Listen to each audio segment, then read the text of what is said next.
I'm Tennille and I'm going to show you how to hang sheer curtains. Sheer curtains are a great way to add elegance, luxury and a little bit of lightness to your room.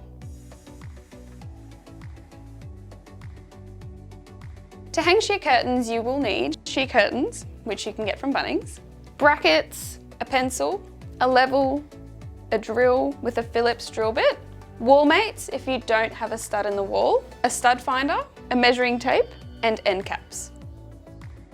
The first step, you've got to decide where you want your curtain rod to hang.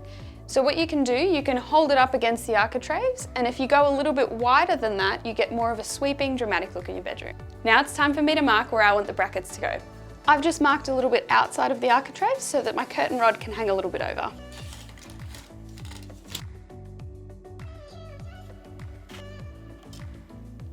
The next thing you want to do is use your stud finder to see if there are any studs where you've done your pencil markings.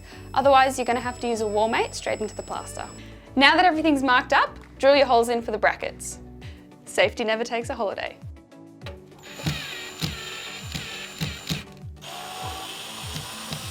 Just make sure as you go along that all your brackets are level.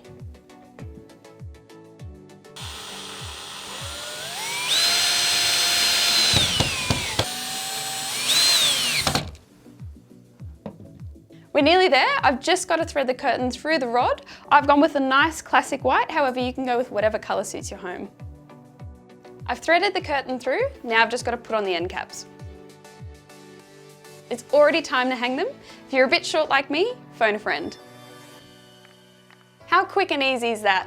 4 curtains later and the room already feels so much more luxurious.